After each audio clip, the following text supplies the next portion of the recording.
Purpose. I tell people all the time that you were created on purpose for a purpose. You know, it might have surprised your parents that you showed up here, but you were no surprise to God.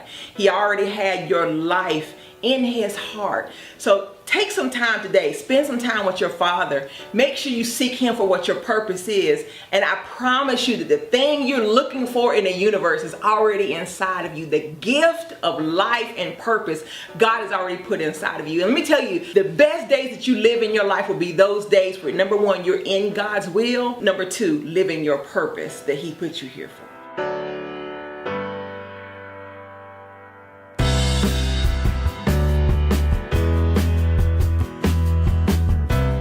Hello everyone, it's your girl Regina Sunshine coming to you from what is always a beautiful day for me here in Atlanta, Georgia with the Living Like a Boss Men's Show. Our topic for today is servant leadership, and that will make even more sense once you begin to meet our guest for today. We had Minister Dorsey Hammond here. I'm so excited about that. I got some questions for Minister Hammond. Ric Mathis was a guest, but now he's a guest co-host.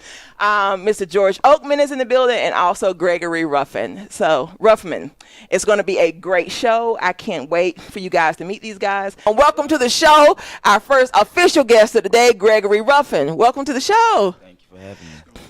It's so good to have you here.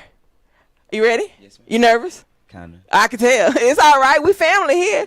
Well, you know, I like to mention how I met someone. I was speaking at a mixer that Keisha Rivers was having, that she does periodically, right, Jack, like every couple months. And you were in the crowd. And when she did the speed networking portion, you got up and talked about an event I'd never heard anybody do here before. And I had to meet you because anytime someone's doing something innovative and definitely is going to benefit the community, we need to get the word out. So real quick, tell everybody who you are and what you do.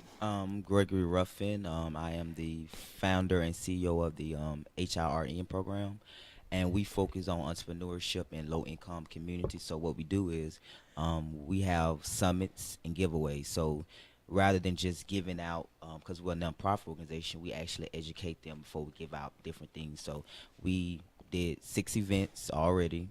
We started last year on April the 23rd, all the way up to now. So what we basically do is we team up with Invest Atlanta, London Sabor, the SCORE program, different other entrepreneurs that's in the community, and we have them to come out and do sections on how to become an entrepreneur, how to become self-awakened, how to come off the system, how to, basically practice entrepreneurship so you can come out the system based about economic freedom. After that, we do a giveaway. We give out laptops, different things, professional attire, different things like that, but they have to attend a summit event to, be educated, be a part of our event, different things like that. So the organization just around entrepreneurship about bringing, rather than them paying for different things or know how, we go to them. We set up these events in different recreation centers in Atlanta, and we just, go out there and do our thing, promote entrepreneurship, self-awakening, economic freedom. We just do our thing. Well, I love it because anytime people hear giveaways, you think back to school giveaways. I've never heard anybody have an event where they give away tools and things that a person may need in their business life.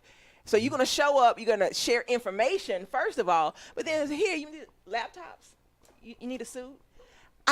So where did you get that idea from? I started the organization about 2010, but I didn't want to just give out, because where I come from, we have our own everything. Community, over 400,000 acre land, truck stops, hotel. So we never was like giving. We worked for everything. Where is that? Yeah. Where you from? Alabama, Utah, Okay. Alabama. We was like the only, it was a church organization, but it wasn't just a church organization. It was a way of lifestyle. Like literally we have our own everything. So when you go there, you don't really socialize with the outside world. Most people call it a cult.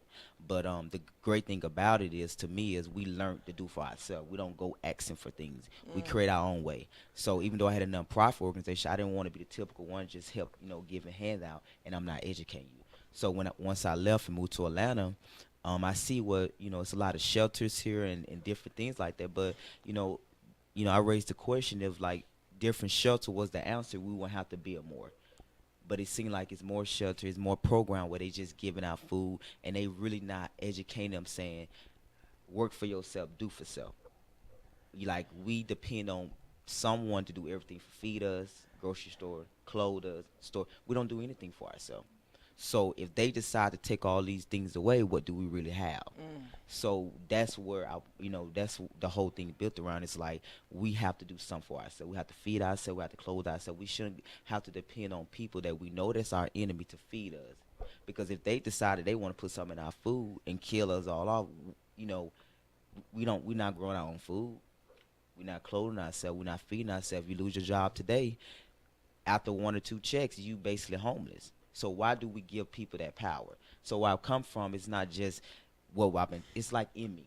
So it's something I just naturally do because like where I come from, we have all that. We don't function like go get a 9 to 5. We don't do that. That's like absurd to us. Well, you've piqued his curiosity. Yeah, that's Black Friday. Yeah. Hey, man, I salute you on that, man. I commend you on that. If we start thinking about, more of us start thinking about that, then, you know what I'm saying, that's an awesome thing, man. Because think about this.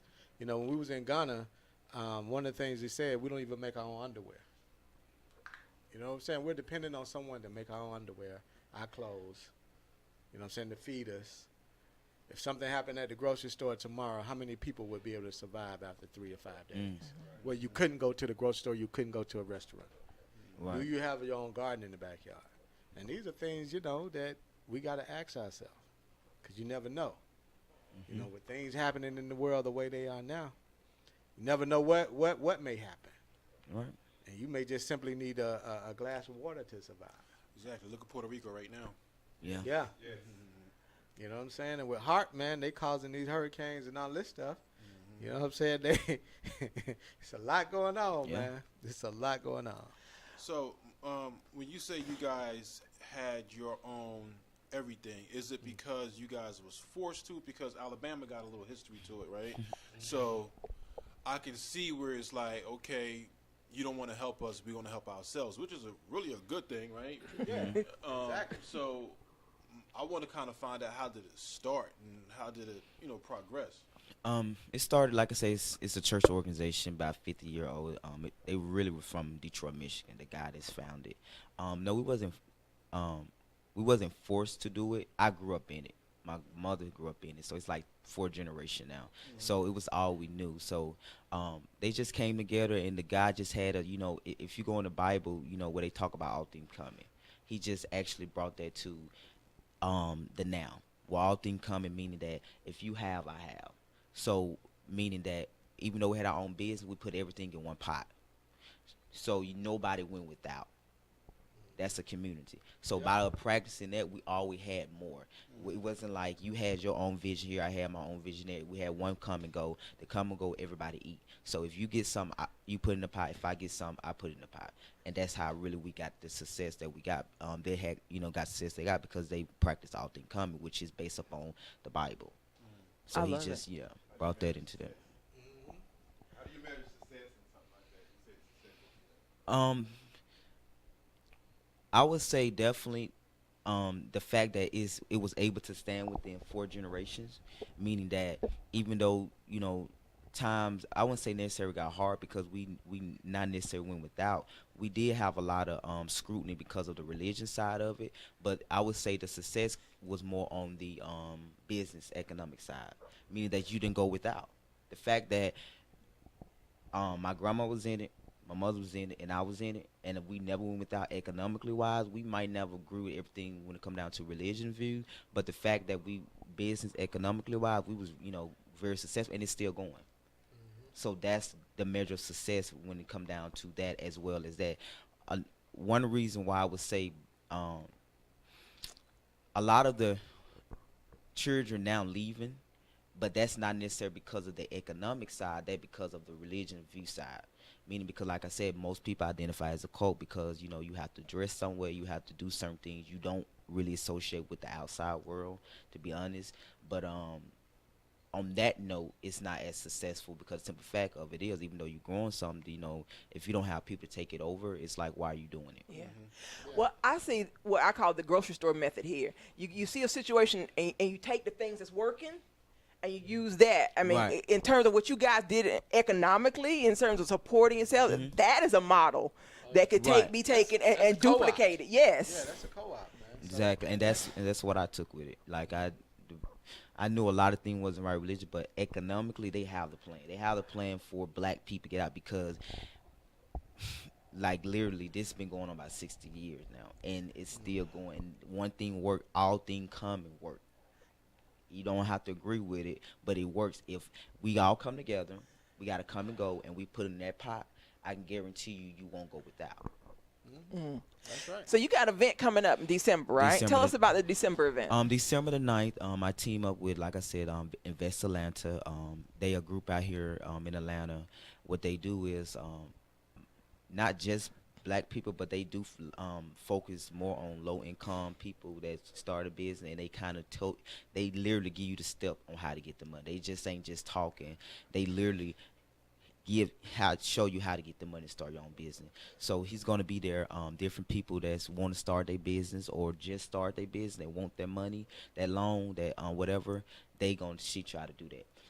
We broke it down into three parts. We focus on the first is the youth, the second part the college student, and the third part will be for people that's adults starting their business or want to start. And we're gonna have different speakers speaking to every class about just inspire you to do your own thing, as far as if you want to start a business, if you want to, even if you still want to stay on that job, know how to renegotiate or get something, put yourself in a better situation, because it's just not about economics. It's also about self-awakening, because if you're not self-awakening, meaning that know who you are, then you can't really have the discussion when it comes down to economics. So it's not just about that. We also teach you about what he was saying about where you come from, your position in America, why they did what they did. And we basically, it's not I wouldn't say necessarily an anti-white event, but at the same time, you have to be truthful. You have to have the conversation. Yes, so it's about self-awakenings as well. So we have different people that's going to be speaking on that. If you need some speakers, Yeah. you already know I was talking about you. This dude, and I've been to conferences all over. I've been to some amazing conferences, and he has a workshop that he does called Respect My Hustle. Mm-hmm. That is the truth about transferring those business skills from the streets into a legitimate and legal hustle. So y'all might want to have this conversation for real. Yes, sir, most definitely. Yeah, we'll talk offline. Well, so if someone wants to register for the event, how do they register for the event? We don't register. It's an open They event. just show up? They just show up. Show up. You come in, you attend a workshop. I guarantee you can walk out of whatever you want. Macy's, I have to go to Macy's today. They already donated like 3 big barrels of professional attire I have to go pick up. So I team up with Macy's, Target, Walmart. They always support me, giveaways, anything I need, like that. So I just, really my passion is, as long as we've been educated as, black people, and I can see the progress, and that's really what mattered to me. So the stuff is never it's just, but I don't want to just give you the stuff. I want to inspire you. Yes. Because at the end of the day, the stuff will be gone in a month or a year. But if you come there and be inspired, you can get out your situation. You know what I mean? Economically. Yes. Because what a lot of us have in common is, no matter, I see a lot of different colors, economic slavery is like the biggest slavery there is now.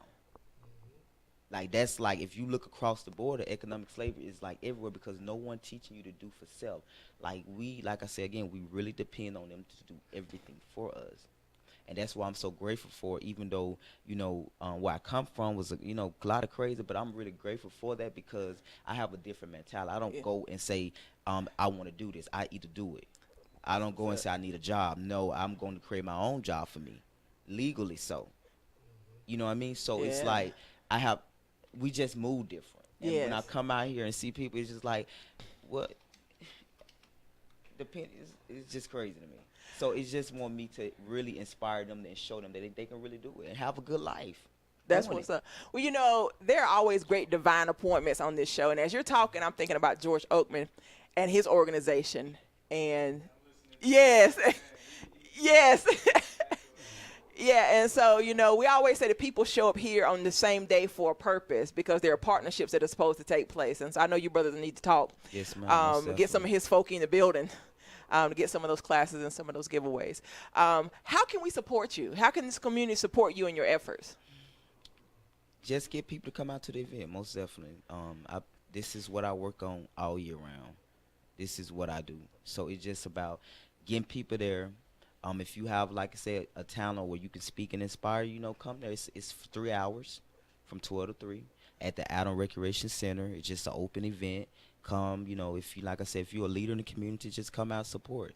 You can do a workshop or a class, just come out and teach. It's just about, really us progress. And that's really what I really want. Like, I want my life, not just my work. I want someone see the way I live and be inspired by that. So it's just why I'm keep working, because I don't want to say this is necessary what I do. I want just my lifestyle to just automatically say what I do and what I represent. And that's like my goal. To be 26 years old and to be in this mindset and on this path. But it shows what stock he come from. Yes. Right. It's all programming. Yes. You know what I'm Right, saying? right. You'll take another 26-year-old who didn't grow up in the type of environment that he grew up in, and they got a whole different mindset. Mm-hmm. So it's programming. Absolutely. Anything else, guys? Any questions? Nah, great, man. I look forward to the event. We, every time we come on the Boss Show, we always make good connections. So I'm happy to have you here. We definitely doubt. connect. Yeah, we can get some of these boss builder guys out there Most definitely. I to thank share you their guys for having expertise me. with your people. Yes, All right. ma'am. Yes, ma'am. If someone was watching, they want to connect with you personally, how can they get it with you on social media or online? Social media is on my Facebook page. You can like it. Is Health Interests, Rights, and Needs Program. Our website, you can visit www.hrnentrepreneurship.com. And it's got all information about different things we do, the different things we have done in the past, just, great information about entrepreneurship. I love it. Again, like I said, when I heard you always hearing about giveaways of different sorts, but to come to get information and then to get the actual things that you're going to need to go Right. into the meetings. You know what I'm saying? The technology you're going to need to be able to progress your business. I commend you, Thank you. for taking a stand. More young people need to hear what you're doing and recognize that it doesn't matter how old you are. You can make a difference in this community, and we need you. Yes, all right? ma'am. Thank you for having me. All right, you guys, you're back live on the air with Regina Sunshine and the Boss Men here on the Living Like a Boss show. This is our Servant Leadership edition. And our next guest for the day is Minister Dorsey Hammond. Welcome to the show. Well, I have to say this because, like I said, before you sent me this bio last night, I didn't know you had traveled so extensively with music. And Jack knows there's one musician that I want on this show more than anybody else in the world. And I just need to know, can you make that connection? Who is it, Jack? Molly Music. Molly Music? Nah. Yeah. You don't know Molly? Okay. I know Canton Jones, can get in If touch you with. can get Molly, I've been Yeah. trying for how long? 3 years to get that is like my Okay. all-time favorite. Okay. Okay. Yeah. You know, All he's right. from Georgia, too. Is he? You know him? Savannah? Oh, wow. I didn't know that. You know him? I don't know. Okay. I know people that know him. Okay, right. I have to don't ask. personally know. I just have to ask because Okay. that is like my dream guest. Okay, Okay. you wanna meet him? Yeah, I do. Okay. All right. I went to his concert. He was here a couple of weeks ago, and I was, all the kids were down front, and I was down with them, screaming like I was 12. Oh, I really wow. was. I really was. Yeah, he put on a great show, too. He does. He's amazing. All right, so we'll leave that alone. Keyboard. Like I said, the first time I saw you, and you said that you had stopped playing. Yeah. Why did you stop playing? Hurt. These past 2 years, it's horrible. Lost job, family, divorce and all of that. And so it was a place where I've never been in that place. That place to where it's like, I don't know what else to do. Starting all over. And so you're just in that room. Okay, God, I don't want to even touch this anymore. And my mom was like, no, you have to go back and start, playing the piano. I said, I don't want to do it because, like I said, it was just a bunch of hurt. And I just moved away from it. I just had to disconnect from it for a while because that's all I knew growing up from 7 years old, playing and playing and playing. But once I got back into it, I think that was the time of healing. And I didn't want to play at church for a while. I don't know if you noticed when I was singing, Yeah. I would be playing the piano. And so a lot of times when I just don't want to do it anymore. was just I just put it away. I was there the first Sunday you played, Mhm. and you said I haven't played in a while, and I didn't know the story behind what you've been through the past 2 years, but it was a release. Yeah. You just played, and it was beautiful, and I could see that there was something taking place, and we just enjoyed being able to witness whatever. And now I know the healing was for you in that moment. And so now that you're playing again, how's it feel? It feels good. Yeah. Getting back into production, getting into film scoring, and so maybe a couple of months ago I had an opportunity to score my first film with Open Rivers. Thank you. Yeah, Open Rivers production. Tammy Williams and Alvin Williams was a married couple, and so first time going down to Pinewood Studios, and so that was an awesome experience just to see how the actors and actresses, how they bring life to the how they act, and then you have to go behind them and bring life to the film, and so that's something right there that's a big dream of mine. I want to become more kingdom minded, opposed to just being within a church or the four walls, knowing that the sound that God has given me, the gift that God has given me, it can go out and reach other people. And like I said, music is a universal language. If they hear it, they know, oh man, I don't know what it is, but I feel better. Yeah. And that's the main thing. So yeah, I'm getting back to my production, getting back to my, woodshedding on the keys and all of that stuff, just to make sure that I stay ready. I want to be ready. That's the main thing. When opportunities come, you don't want to be getting ready. I want to be ready. Yeah. So that's the main thing. Yeah. I know I dominated the conversation, but I just want to ask you about your the D. Hammond Music Group. Tell us about your. Well, D. Hammond Music Group is something that it's a business that I formed because, again, I've been in ministry for so long, and it's basically a compilation of everything, or where as a church, if you're having issues within your music department, I can go out and at least provide leadership or guidance or consultation services for the pastors, because a lot of times pastors deal with musicians. Number one, they don't know how to submit. Very talented. I was once like that, and young, hothead, thought I was the best, and so sitting up under Dr. Dollar, he taught me how to submit to authority. That's the same thing that I'm teaching my son, how to submit to authority, but at the same time, be creative. Once I've learned how to submit, I've learned that there's so much wealth and there's so much liberty in submitting to someone that's in authority, because guess what? They can lead and guide you at the same time. Once you've proven that you can submit, now they open things up to where, okay, go ahead and soar. Yeah. But if you are in a rebellious state, if you notice, hey, guess what? People are going to clamp down on you, and you're going to close doors and opportunities. Yeah. So that's the main thing that I will go into the ministries and help build up the young musicians so that they'll learn how to submit to their pastor, and then they'll see the freedom and liberty that they have to be able to create. Well, as you mentioned, I think about my relationship with my coach, and I think Musah's heard me tell this story before. When first of all, Lanita Mitchell Blackwell, everybody knows, she's an amazing woman. And when she first started coaching me, she would tell me to do stuff, and I'd be like, nah, I won't do that. Nah, I'm not doing that either. Nah, I'm not doing that. And she said, and she stopped me. She said, Regina, who's more successful, me or you? Yeah. You. And you know Lanita too, right? I'll say you. And she said, who's already been down the road that you're trying to get down? You. She said, doesn't it make sense to you to just listen to what I'm telling you? I said, you know what, you're right. And I told Musah everything changed when I began to submit to Lanita. Whenever I said, you know what?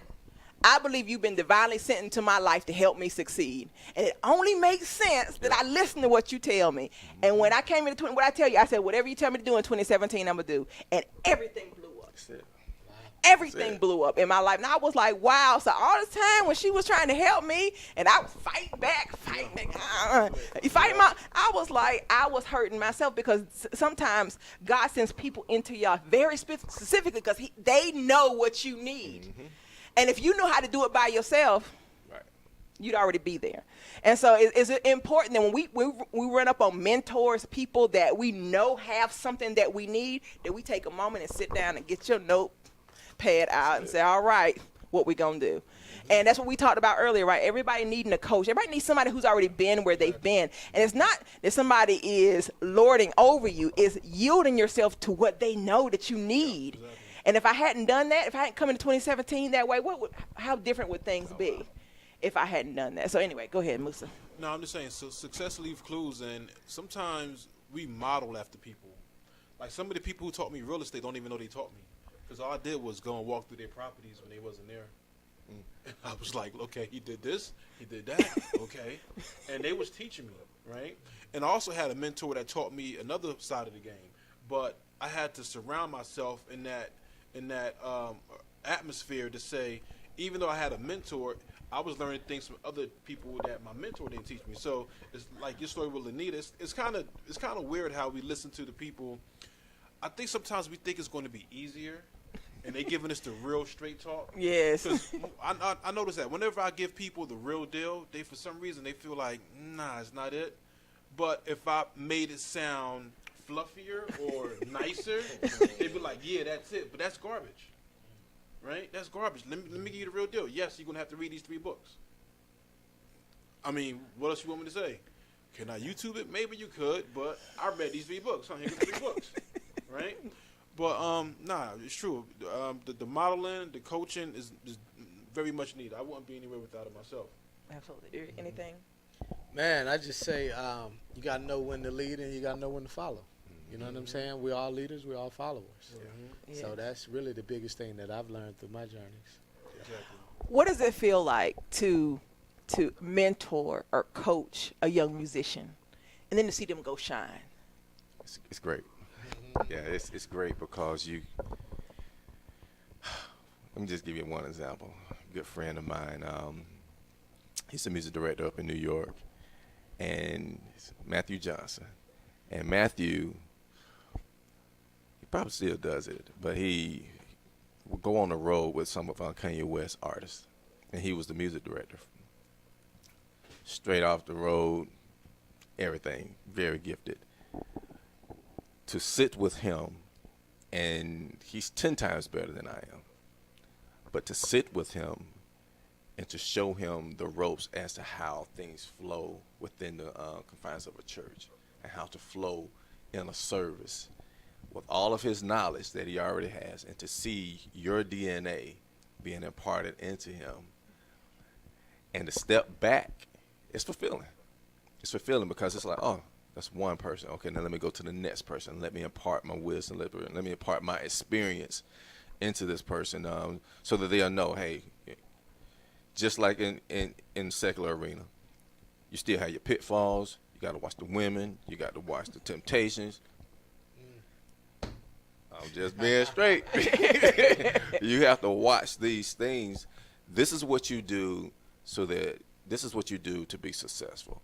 If you choose not to do it, okay, this is what's going to happen. Yes. But to see other people start off this small with a lack of confidence, and to see them now being able to stand on their own and flourish, it's fulfilling.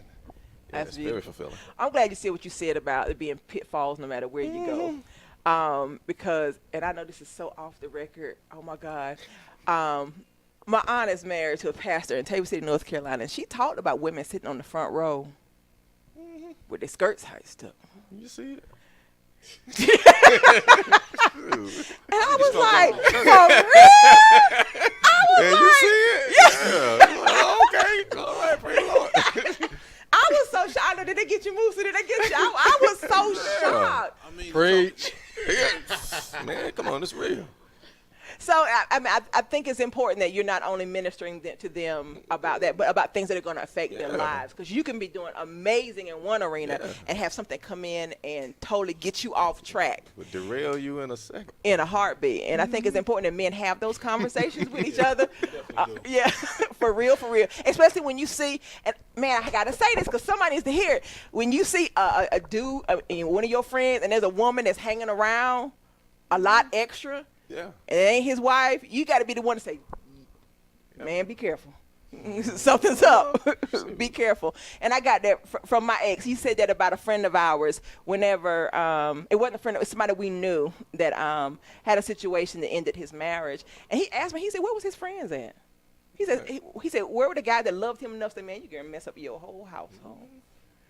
Yeah. And he was like, you got to be man enough to tell your friends the truth. You know, I love you enough that I'm going to save you from what you're going to regret 5 years from now because of just short-term situations. So anyway, we talk about accountability here a lot. And I think it takes a lot of courage for a man to go to his friend and say, you know what, I'm going to tell you, you ain't going to like what I'm going to say, but I'm going to try and save you from what could destroy your entire life. You know, just to piggyback off what I said, and this relates to exactly what you're saying, it's like some men of power surround themselves with yes men.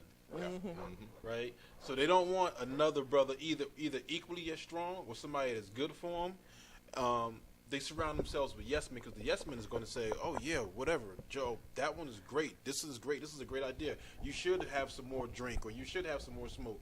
And, you know, they just – and then the people that's true to them, they reject because they're not yes men. Right? Yes. Well, I can say one of the blessings about being the part of the body of believers at Enlightened Christian Center is our pastor is a man's man. Yeah. He is really hard on the men. He expects a lot in terms of leadership and being good to. I love that about him because you don't always see that in leadership. But he talks to you guys a lot about being good to your wives, being great fathers, being leaders in your home, being entrepreneurs. I mean, being really strong, successful men. What has it meant for you to get to know Pastor Bryant Bell? Pastor Bell came into my life at a key moment. And he walked me through everything that I've been going through. And a lot of the things he told me, I didn't want to hear it. I didn't want to do it because it's like he took a knife and dug deeper into the wound. And I had to face reality. I had to face some of the things that I didn't want to deal with personally. But one thing I really do appreciate is he was like, look, everybody get a second chance. I don't want to hear anything about the past. You get a second chance. Come on, let's go. Look at everything, what has happened, and learn from it. Now, let's apply the Word of God, and not just the Word of God, but let's apply your daily principles to it, and then let's get the thing going. What I also love about him is the fact that I'm not only just supporting his vision, but he has an interest in my vision. That right there was, to me, that sold me. I said, oh, wow. I grabbed the wrong book. You know, you want, and I was shocked. I was like, oh, wow. You want to take some interest in what God has given me and then to show me how to birth it. Since I've been at Enlighten, I've seen so much favor. Oh, yeah. Come in contact with so many people. And so many people at the church that they're entrepreneurs. Yes, large entrepreneurs. Yes, and to me, that's one of the main things that I really enjoy about. Because he pushes it.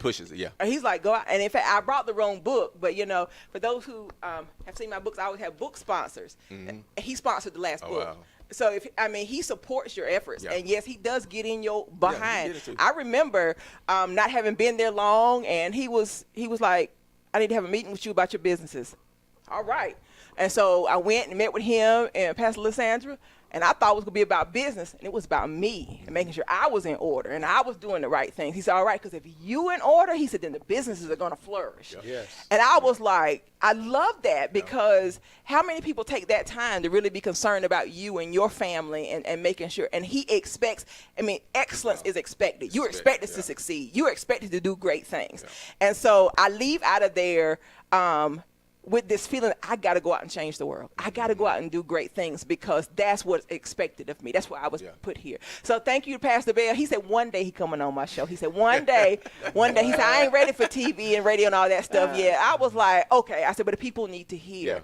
And it makes a difference, like I said, because there's so much controversy in the world today about pastors and men of God and what they do and don't do. But this is a man who leads by example, that loves his wife. That openly, loves his wife and is very instrumental in making sure that marriages stay together. Exactly. And it shows you and models, this is how you love your wife. You date your wife. I take my wife out every week. You know what I'm saying? Every Friday they have day dates, right? And he shows you this is what it looks like. And so now, even if you have a young person in the church that maybe they don't have a mother and a father, they see this is how a man treats a woman. Yeah. This is how he shows her love. This is how he shows her that she's the most special. Because doesn't he not treat her like she's the most special human being on the planet? And I love it. I do. So shout out to Pastor Bell for everything that you do. Well, before you go, let us know how we can reach you on social media, and if someone wants to book you. You know, I was going to ask you to sing, but if you don't want to sing, you don't have to sing. Let's do it next time. You do it next time? You can bring keyboards next time? Yeah, that's what I was All right, thinking. that sounds good. So tell them how they can reach you. Well, Facebook, you know, just Dorsey Hammond, and you'll see me right there. So I'm getting into the social media. I was just get the apps. I'm like, okay, whatever. But now that I'm becoming more entrepreneur minded, I'm getting more into the social media things. So, but yeah, definitely on Facebook. You can hit me up at any time. Well, you know, I'm glad you said it before we end the interview, because you talked before about losing your job. And we've been having this conversation about doing for self and starting your own business. How did that experience let you know what? I don't want to be in this position again, so I got to make sure that I create something for myself. It was crippling. It was like, oh, nope, never again. I will not allow myself to get into this place again where I'm dependent upon someone. Even though I'm at FedEx, that's just temporary. Since then, I'm getting into with my family business, investing with my home investing and stuff. So, and then not just that, but just my music and things of that nature, and in the film. So I'm learning how to think outside of the box, take risks, educated risks. Don't be fearful of it. Don't be fearful of failing. That's the only way I know that I'll get it right. That's right. And then listen to people who have gone before me. I don't care what age. I'm 46. And so it's not a problem if I connected with you, well, guess what? You've been in the game longer than I have. So let me submit and let me listen to your expertise and let me see how it could be applicable to my life and start applying it. So losing that job, that was my crutch. But now, since then, I'm seeing how God can take the small and just balloon it and just continue to prosper. So I'm doing good. That's what's up. Yeah. Awesome. All right, you guys, you're back live with Regina Sunshine and the Boss Men here on the Living Like a Boss show. We have our next guest for the day. Welcome to the show, George Oakman Jr. How you doing, brother? I'm doing pretty good, pretty good. I've heard so many amazing things about you from multiple people, and this is the first time we've met, but I couldn't wait to have you on for you to share some of the work you're doing in the community. I was reached out to first by Miss Natasha Emanuel, Christopher Emanuel's mother, when they came here, and he talked about his fatherhood initiative, which we're going to be talking more about because the Boss Men are partnering with him on that fatherhood initiative. She was like, there's somebody else you got to meet, and she began to talk about you, and then Michael met you. And he was like, he said, this is the real deal. This is somebody who is doing the things that people are talking about. So welcome to the show. Thank you for having me. So tell everybody a little bit about who you are and what you do. I'm George Oakman, founder and CEO of People of the World Holding Hands.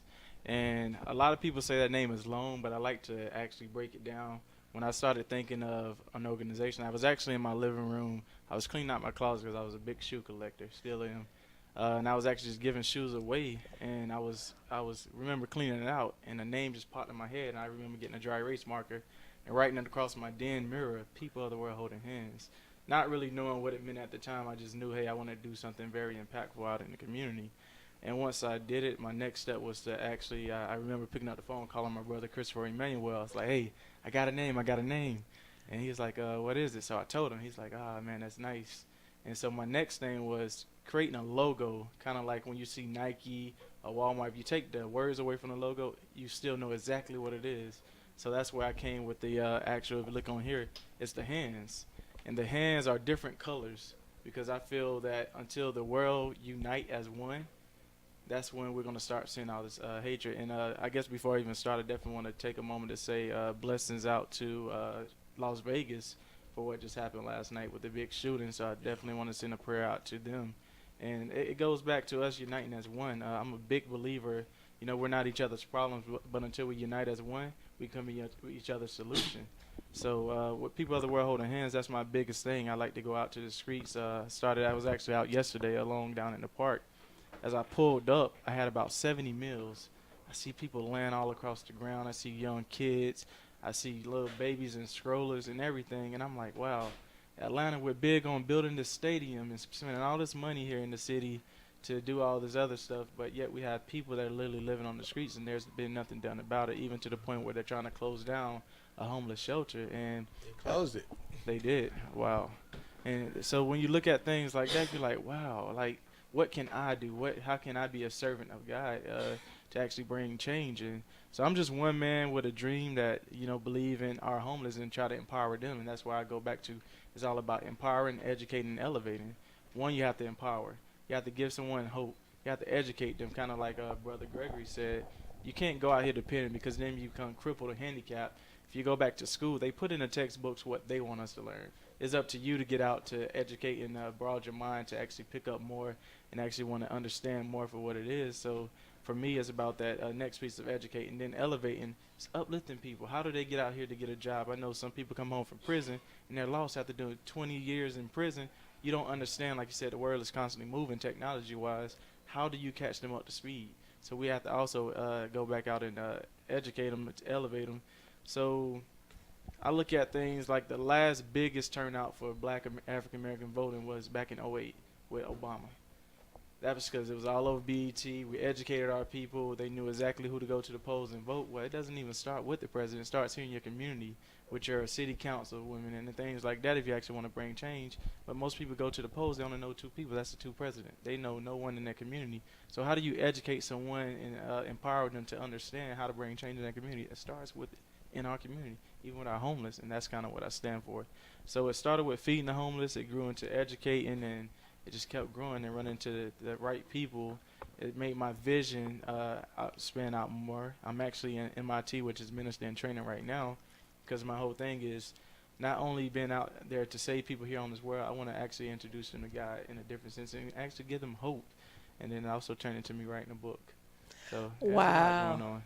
All right. So when Natasha and who was here with Christopher, because he was here on the show, and you met him. He was at Yeah, the we event. met him at David Vanner's pop-up. That's where I saw him. Oh, okay. Yeah. Yeah. So you met Christopher. He's the one that had the story about his daughter being sold. Yeah, sky's the limit. Yeah.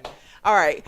And so Natasha was here, and I think you had just done like a big school thing. Yes, we did a back to school. It was actually my first back to school event, and it goes back, like I said, to educating our kids to make sure they perform inside the classroom as well as outside the classroom.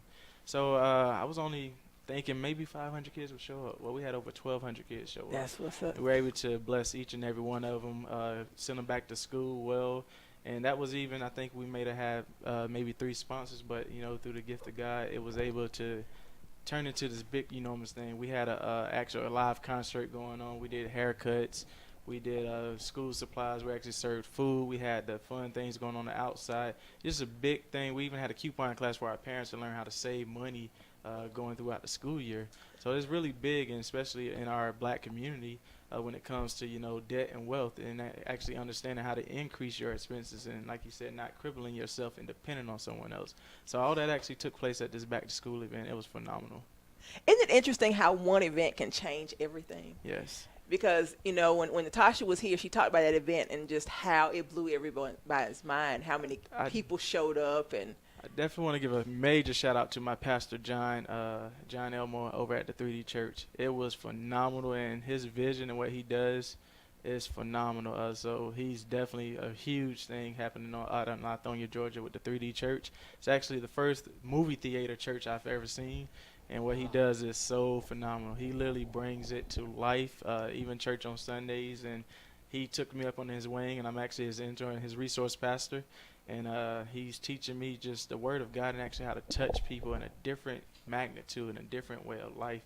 Yeah. And, I'm only 28 years old. So things that I'm learning now, man, had I known when I was young, able to be, so much phenomenal. But I definitely think God does things at different points in times for a reason. And here's one of the big things. Well, you're already well on your way at 28, the things that you're already doing. What are some of your dreams moving forward with this organization? What are some of the things that you want to do in the community? Well, one of the biggest things, I remember when I was in the 9th grade, and I never forget it, a teacher said to me, can you remember Mr. Oakman? I was like, I was a class clown. I was very popular in school, so a class clown, I just always did something to put a smile on people's face.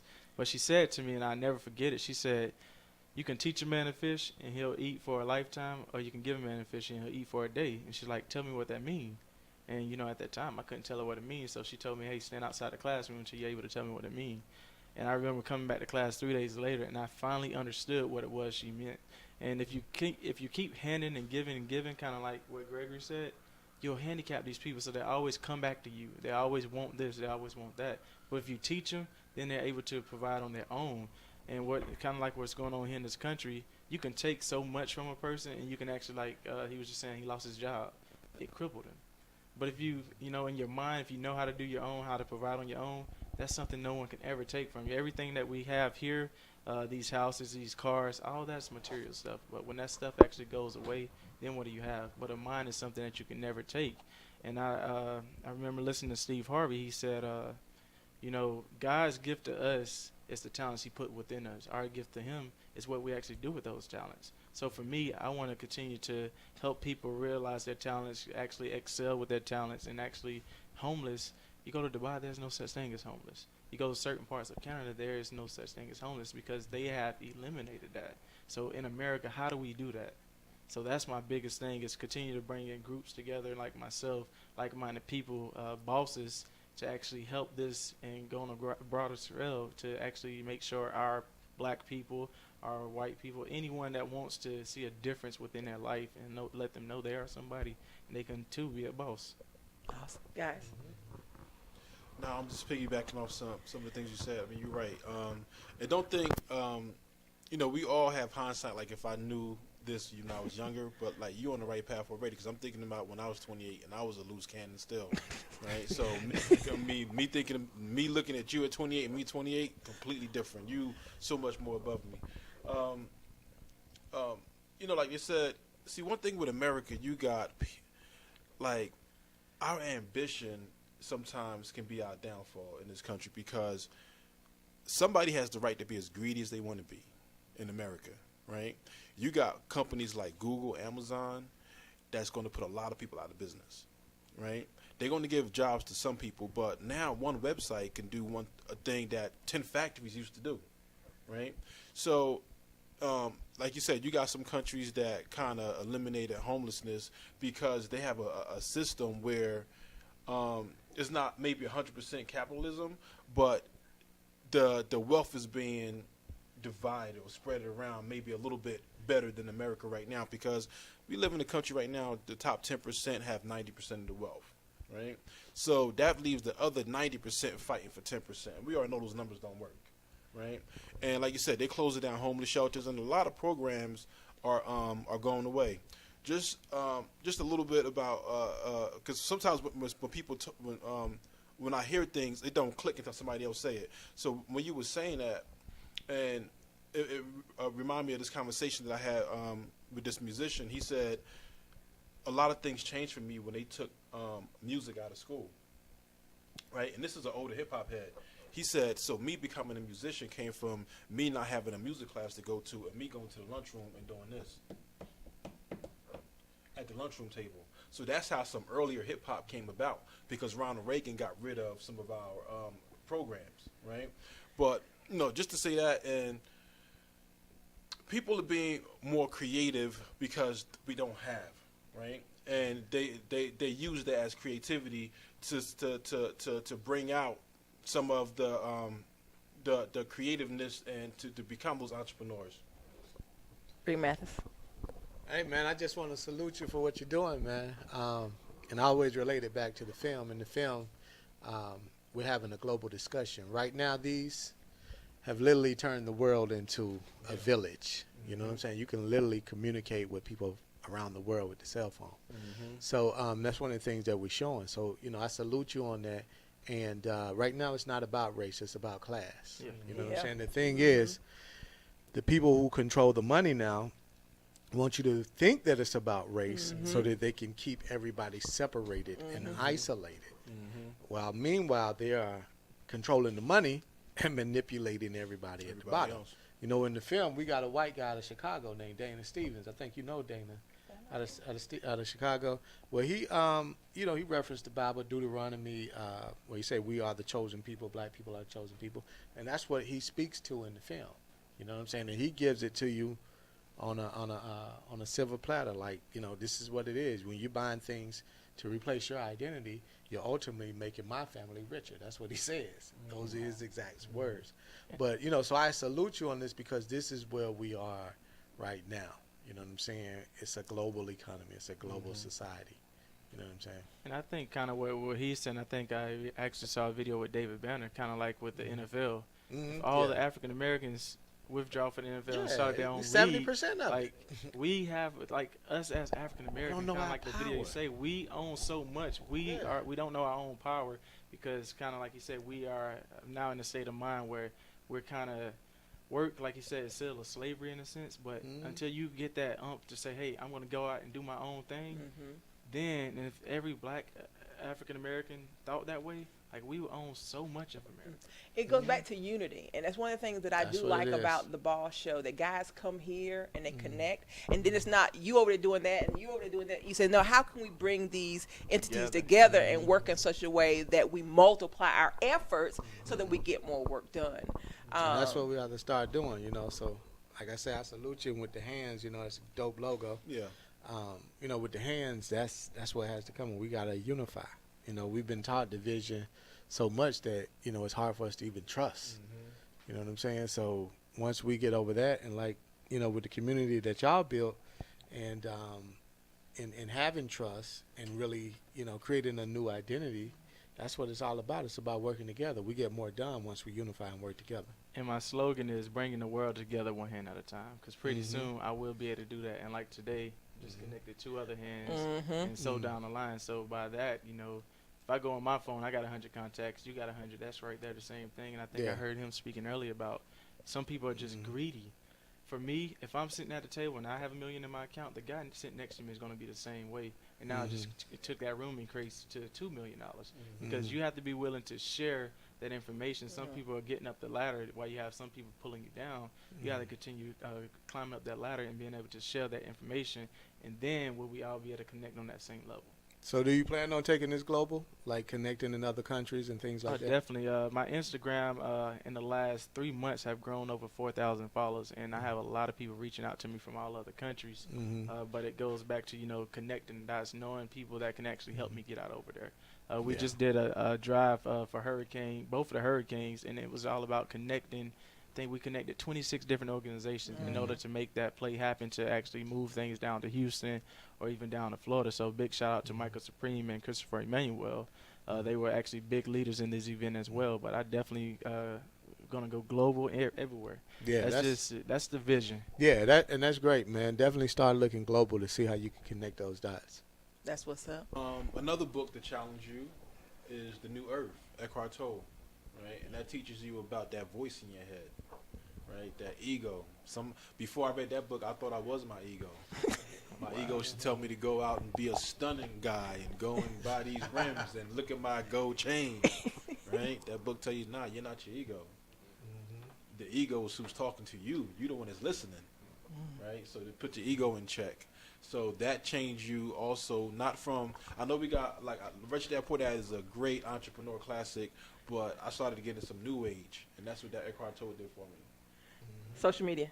Musah Lotallah. I got the weirdest name, but it's easy to find. Musah Lotallah. Everything. All right, Ric Mathis. I would suggest that people read the Book of Self. Now, back in the day, Erykah Badu said it best. She said, if you know yourself, then you know me very well. So, in the film, we interviewed hundreds of people. And the information that we got are the books that are not yet written. You know what I'm saying? Yeah. So the books that are not yet written, just simply by having conversation with people that's really the valuable information that you get. Like shooting this film was like getting a doctorate degree, because I got a chance to sit down and talk to people like David Banner, like Dr. George Frazier, you know what I'm saying, like the billionaire Mike Roberts. All of these people, so imagine if they wrote the books that they have in their mind, you know what I'm saying? So you get to question these people about money, about life, you know what I'm saying? Mike Roberts in St. Louis said, you know, you only have a set amount of seconds in a day. I forget what the number is. I think it's like 86,400. I think that's the number. But what you do with those seconds is what determines your destiny. When you think about the moment is already gone. So you got to be ahead of the moment and know that you got to live in the now. You know what I'm saying? So those are the books that I would say, man. And, you know, my social media, everything is The Film Black Friday. Instagram, Facebook, The Film Black Friday. Twitter is The Film Black Friday. The website, everything is The Film Black Friday. Well, you know, I said resources, and people are amazing resources. I think we have gotten from sitting at the feet. We've gotten away from sitting at the feet of our elders and truly taking those things in. And some of the best conversations of my life have been at my grandmother's kitchen table. And the things she shared about her journey. So yes, other people. And for me, I want to mention, I hadn't mentioned this book in a while. It's called The House of Jesse. It was written by Perry Tuttle, his first Clemson player ever on the front of Sports Illustrated. But he wrote a book called The House of Jesse, and he talks about King David and the kind of father Jesse had to be in order to raise a king like David. I want to give you guys what the mandate that God gave me for B.O.S. when we started this organization. And for the new people who don't know, this was not something I wanted to do. I felt out of place as a woman, even being involved in this. But I realized very quickly that I could create the space and invite amazing men into it and allow men to minister to each other. In order for our community to go where it needs to go, the men are definitely going to have to unify and work together in a way that you lead our people, our community, our families to a different place. And women like me and Yannette Keith are 100% in your corner, got your back, and we are willing to walk these battlefields with you, arm in arm, and take back our families. All right? Thank you guys so much for listening. Remember this, you are a champion. You were born to win. You are more than a conqueror. You will achieve your dreams. You can do all things through Christ who strengthens you. You are magnificent, beautiful, and amazing men, and you are worthy of the best things in life. Make sure you guys tune in next week. I got to say this. We're having one of the best shows I've ever had here. I'm so excited. Next week's show is called The Honor Code for Women. We have a panel of women here. We have a good brother that wrote a book about women, which is interesting because he said he didn't want to write the book, but he felt like from a man's perspective to really share with women what it looks like to be honorable from a man's eyes, which is really interesting. He wrote 14 honor codes for women. And we're going to sit in this room and have a discussion. And one of them, and I'm sure you guys will like this, one of the honor codes says, never date a man who is being supported by another woman, his mother, or anybody else. That's not a man. That's not a man. And so we're going to have real conversations with women about what it means to be honorable from a man's point of view. So it's going to be great. Make sure you guys tune in next week, 12 to 2, and get into this discussion. If you want to call in and give your points of view on his 14 honor codes for women, I think it's going to be a chance for us to really reach some women and pulling them out of some bad decisions that they've made. And a lot of it, of course, is due to their low self-image and low self-worth. So we're going to build you up and let you know you are worthy of the best things. And a real man that really sees the best in you will rise to the level of your expectations, and the two of you will reign together. All right? You guys have a great rest of the day. Remember this. It's not over till you win. I always say that. It's not over till you win. If you hadn't won yet, that just means it's not over. And our B.O.S. logo is this. Our men need each other, and our community needs our men. You guys have a great day. Be blessed. God loves you just the way you are. You are beautiful because you were created in love. You were fearfully and wonderfully made. You have the seeds of greatness within you. You were born to live a victorious life. You are brilliant, gorgeous, talented, and fabulous. You are worthy of the best things in life.